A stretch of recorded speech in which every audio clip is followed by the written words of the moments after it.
Welcome, you ass faces, to TP for your earholes. My name is Charlene Schmidt, and with me is... Patrick Schmidt. That's me. That's right. Happy holidays, butt knocker. Yeah, happy holidays, butt knocker. That is what we are talking about today. We are talking in particular about the Beavis and Butt-head Christmas specials. I'm so excited. I absolutely adore these episodes, and I can't wait to talk about them. It's a tradition in our house to watch these every single year, usually day after Thanksgiving. Yes, and if nothing else, we always watch the Yule log clips the day after Thanksgiving. At the very minimum, yes. But we do try to get as much as we can, and we tend to watch them over and over during the holiday season anyway. True. So, yeah. But before we get into it, Patrick, would you tell everybody where they can reach us? Yeah, absolutely. Because we are pretty much everywhere you get your podcasts, you will be able to find us. tbforyourearholes.com is where you can also find our contact form. Hit us up and we will get back to you. We're so excited to have that. And then as far as social media goes, Facebook, Instagram, Blue Sky, YouTube, at TP for Your Earholes on all of those platforms. Follow us there so you can be sure that you don't miss any new episodes and you can keep up with our latest updates.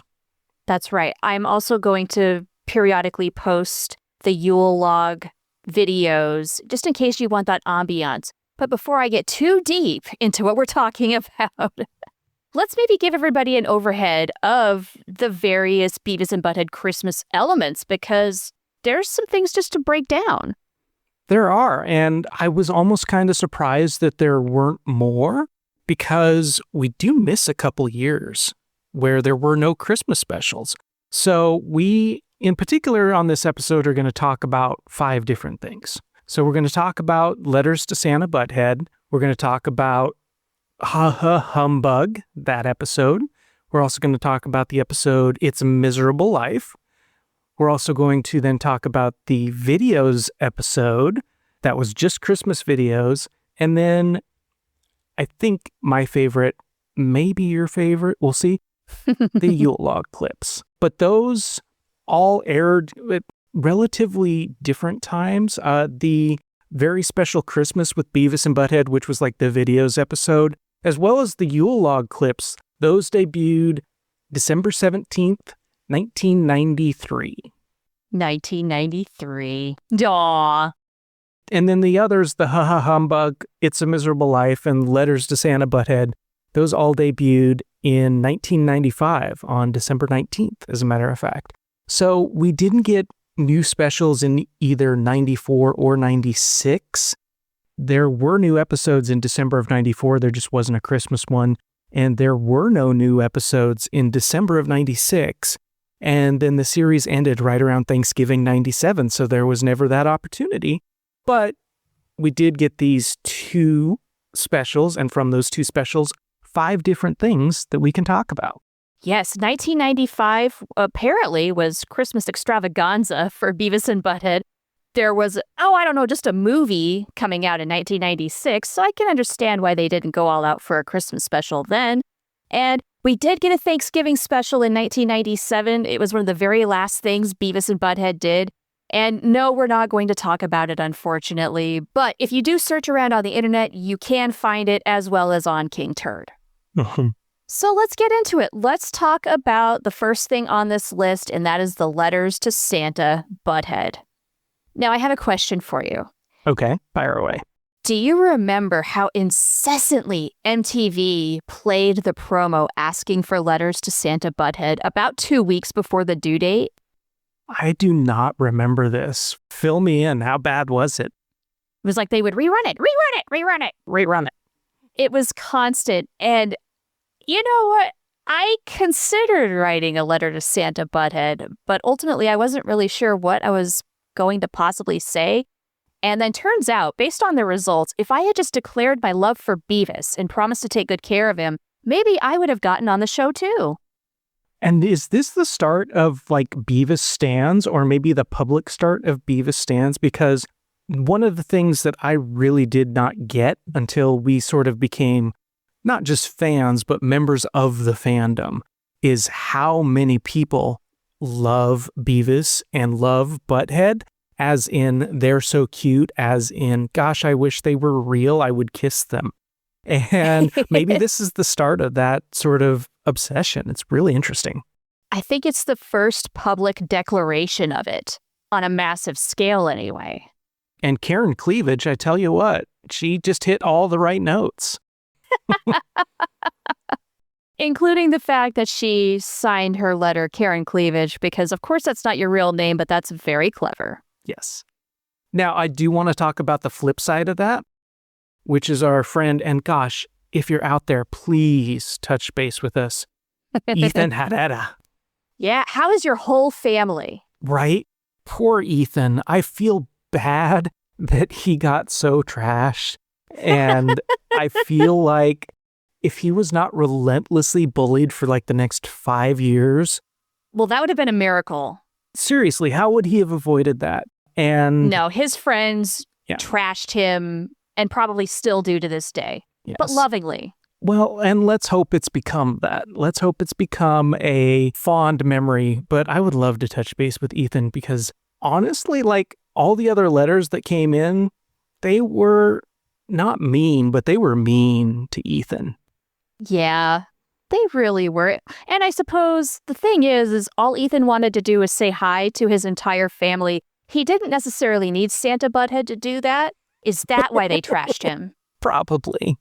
I mean, I know long-distance phone calls were still a thing back in 1995, and it was expensive to probably talk to all of that extended family for any length of time, but bro, maybe this wasn't the best way.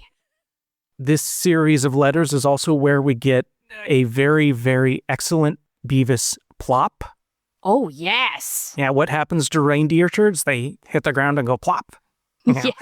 Plop. Love that. And maybe his best reading of that line ever. You know what? Yeah, come to think of it, have to agree. And I do have, I think, my favorite moment from Letters to Santa Butthead, which is when Butthead pulls the reins back on Beavis, and you hear this, "Argh!" Poor Beavis getting choked by the reins. It's hilarious, that little noise. Now, I don't like him being whipped. That's a little too far, but the pulling on the reins was pretty damn funny. Hey, so at least Ethan Herrera didn't have to deal with that. This is true.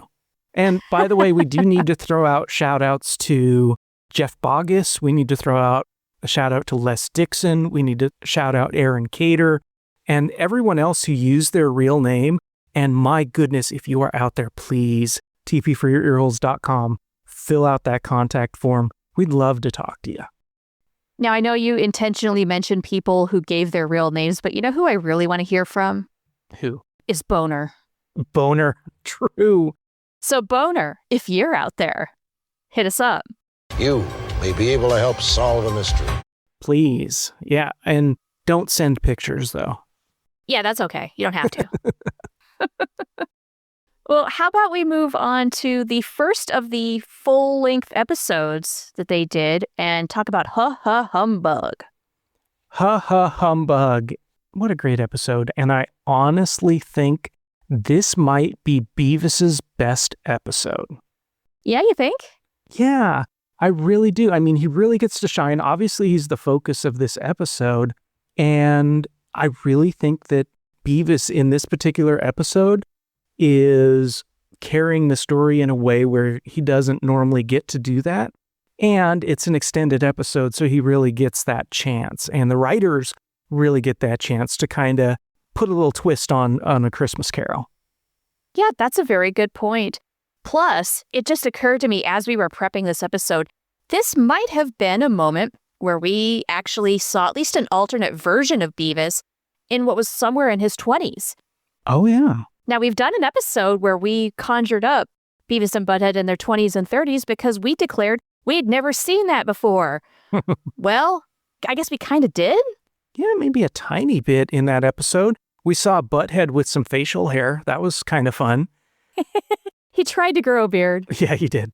And then we also get, I think, the only version in recorded history of A Christmas Carol telling that includes a laser-toting robot laying waste to a fast food restaurant. Without confirming, I would be willing to say that's accurate. And yeah, maybe they did become managers. Somehow they failed upward, as many of us do. And maybe they are managers now. I think that's possible. Honestly, I feel like Beavis is living his best envisioned life for himself in this episode. He's still got his house, he's got a job, and it seems like he's at least competent enough to do it. Maybe he's better at bossing other people around than he is at actually doing the work. Whoa, imagine that. That doesn't describe anybody anywhere. But he's coming home, he's going to watch his porno, spank his monkey. Hey, that's a pretty good Christmas. How much better does it get than that? And maybe one of the best lines of the entire series, I'm trying to watch a porno and you fart knockers keep interrupting me. Yes. So well done. So good. It is so good. Yes. And honestly, like, this is that episode we were just talking about Beavis stans. I get it now. I get it. I mean, maybe you'd want to do him, but would you want to marry him? Oh, no. That's the question I want to throw out there to the Beavis stans. Yeah, true. We're probably going to get so many emails now that I've gone after the Beavis stans. Oh my. You know what? Good. Yeah, I want to know you're out there and listening. Yeah, we would love to hear from you. But I mean, a little rage bait never hurt anyone. Isn't that the internet in a nutshell? Kinda. Sometimes. So shall we dive into the other full-length episode that we get from the Christmas days, which is It's a Miserable Life. Yeah. An obvious takeoff of, or an obvious ripoff, I guess I should say, of It's a Wonderful Life. Yes. Which is one of my favorite movies of all time. Yeah. I really have a soft spot in my heart for that movie. And seeing this version of it, seeing the Beavis and Butt-head version of it, I loved it. I loved it so much. Yeah. And one of the things I do wonder is, does it hold up for people who have never seen It's a Wonderful Life? Like, will they get sort of the story structure and kind of the inside jokes and the references that they're able to make in that episode without having seen the movie? What do you think? That's a really good question for 2025. Because I think in 1995, enough people, even if you hadn't watched It's a Wonderful Life, you knew the basic steps of it. Is that as true in 2025? And I think we were maybe the last generation to be inundated with It's a Wonderful Life, because remember when we were teenagers, all of a sudden somebody did buy the rights, and now all of a sudden it wasn't just available on any TV channel that wanted to show it. Right. And it's no longer like a ubiquitous Christmas movie that just shows up on every channel. And I think that's a loss for all of us.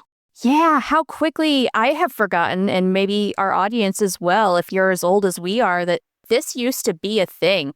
There would be Halloween specials, Thanksgiving specials, Christmas movies and specials all the time on every given network. And It's a Wonderful Life was one of those staple movies they always showed.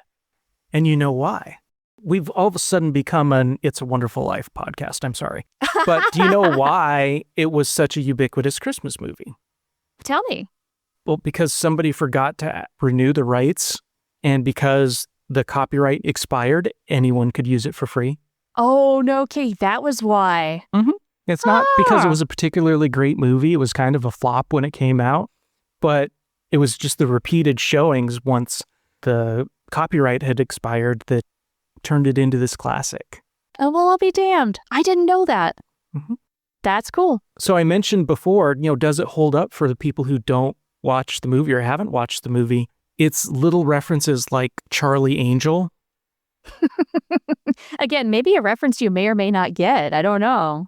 And in the movie, his name's Clarence, but Charlie Angel, I mean, even if you've never seen the movie, you might get that joke, but are you going to make that connection to make it even deeper and funnier? Or are you going to make an association with Charlie's Angels? Right. Well, and that's the joke. Yeah, right? exactly. Yeah. And I really do think that there's a whole other level of satire that's kind of going on underneath the surface of asking someone to kill themselves. I think there's a whole other level of psychology that we could go into on this episode that I don't think we have time for. But it really is interesting to see the psychology of Beavis when he doesn't have Butt-head. And I know this is one of the most talked about scenes in the entire series is Beavis at the soup kitchen.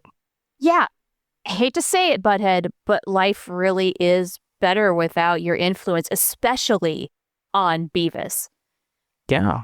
Because, Beavis isn't a smarter kid necessarily, but he definitely has better self-confidence. Like, he turns away that guy who's there for his third bowl of soup, like, hey, let others get their share. And he has a kind heart. He's volunteering, and with Stuart. Yeah. It's very innocent and kind and a little naive, and that's okay. And seeing him in the winger shirt, I don't know what...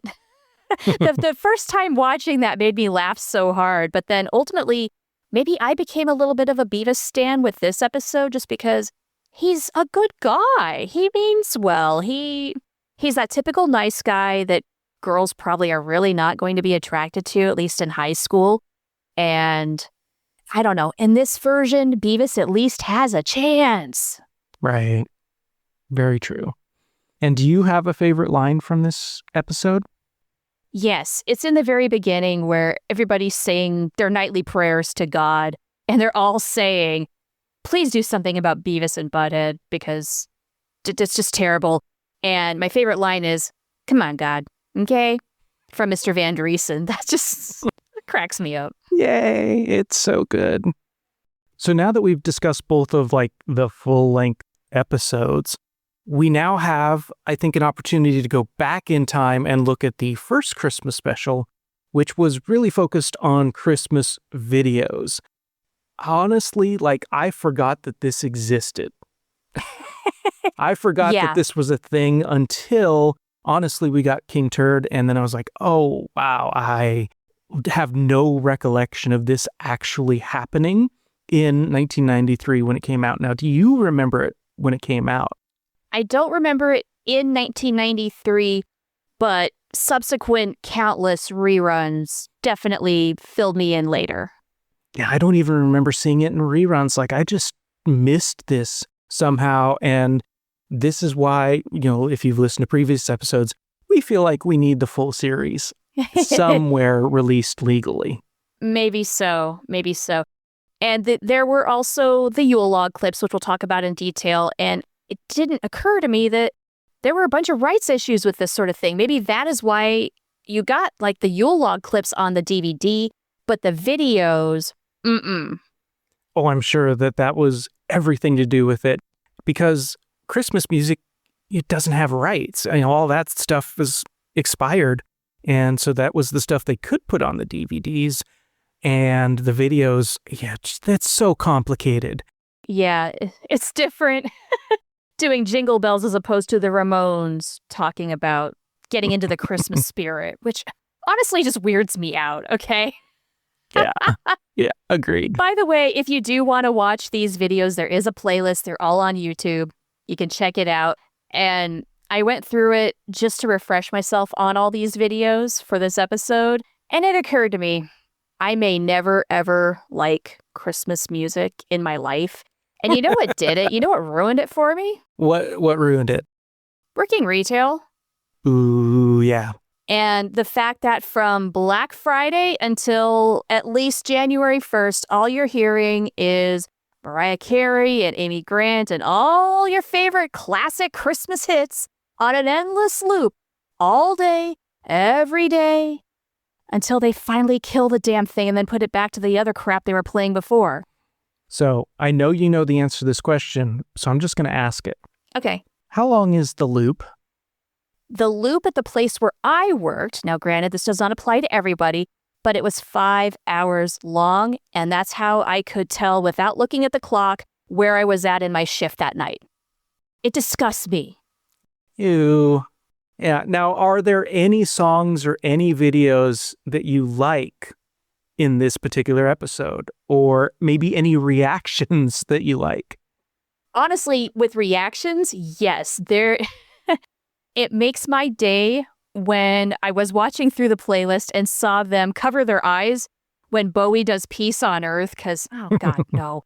Oh, it's so bad. And then they promptly changed the channel And then later on, there's a tiny clip of Tony Bennett, who got about 20 seconds in. Bowie didn't even get that much. And I'm like, yep, I get it. In a nutshell, that's how I feel too. Fair. Now, how about you, though? Do you got any favorites? I am a big fan, and I do not say this lightly, that I am a big fan of Claymation Christmas. Okay, now, for those who don't know what that is, please tell everyone. Sure. So Claymation Christmas was like a late 80s Christmas special, and it's exactly what it said it was, Claymation. We had a VHS tape that we had recorded off the TV when it aired. I would watch that all the time. It didn't matter if it was December or July, I would watch Claymation Christmas. And I've literally have probably seen it 100 times. Wow. And one of the things that was on Claymation Christmas was the California Raisins. Oh, yes. And Rudolph. So I really do have this kind of soft spot in my heart for the California Raisins and for their version of Rudolph. I just can't not. It's so nostalgic. And it's a part of the Beavis and Butt-head lineup, so more reason to love it. And I do have one more that I have to mention, I feel like, and that is Grandma Got Run Over by a Reindeer, which is my mom's absolute favorite Christmas song.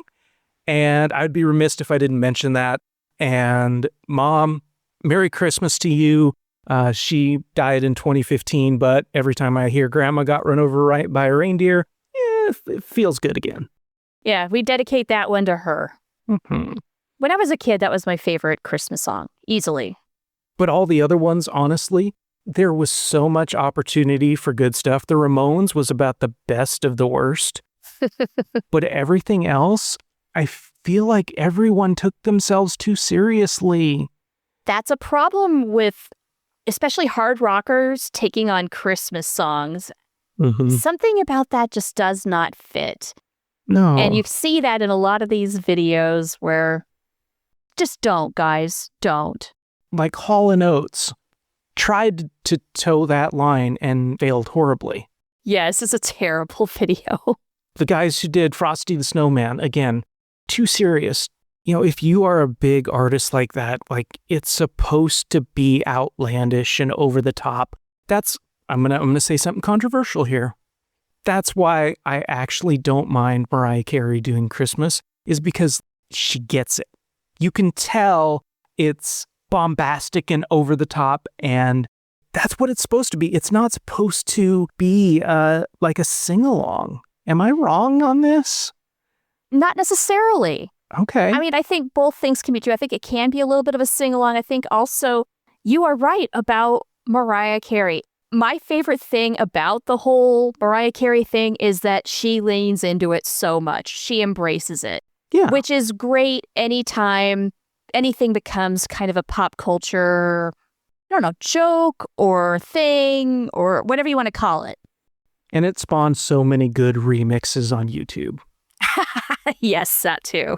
So maybe that's part of why I like it too. Okay. Yeah, that's fair.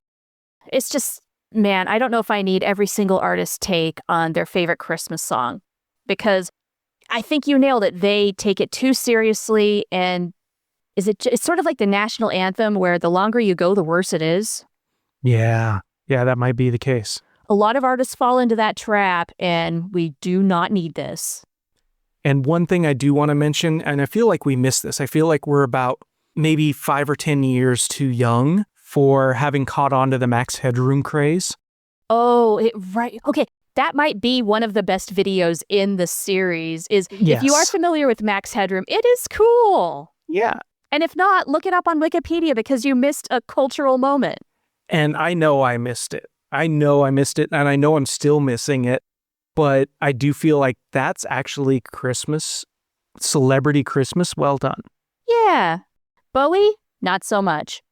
All right. So speaking of Christmas in a horrible transition, because that would work for all of these transitions, let's get into the last of our 5 points that we wanted to cover, which is maybe my favorite, maybe your favorite, maybe our listeners' favorite, the Yule log clips.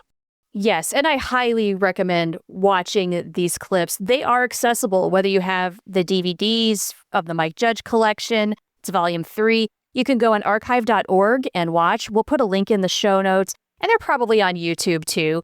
And my journey with these clips, though, has taken a complete 180. I used to hate these. I don't know if you knew that. No, I didn't know that.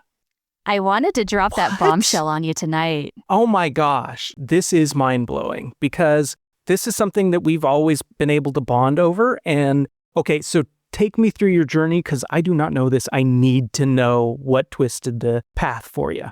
I love this so much. Okay, so when I first saw the Yule log clips, I thought this was like the laziest production I had ever seen because it's just a stupid Yule log fire and no Beavis and Butt-head animation, really. It's just them talking. I thought they threw this together so quickly. It's so dumb.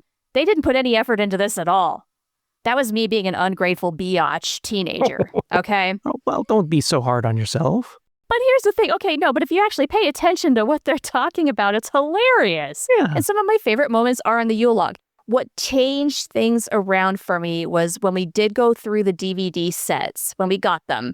That was the moment where I realized some of this shit is hilarious. Yeah. Mm-hmm.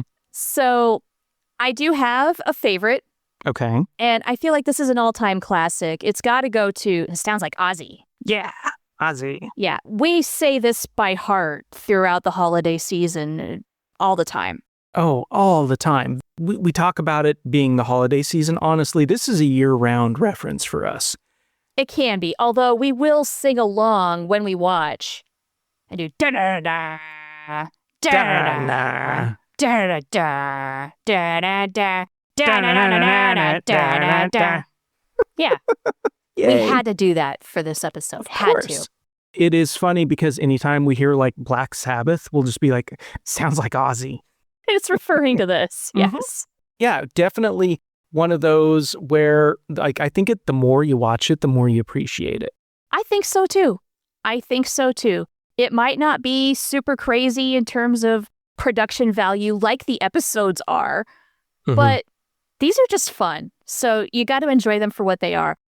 So I shared my favorite from the Yule log clips. What is yours? At least from the classic Yule log clips, because we got more. Yeah.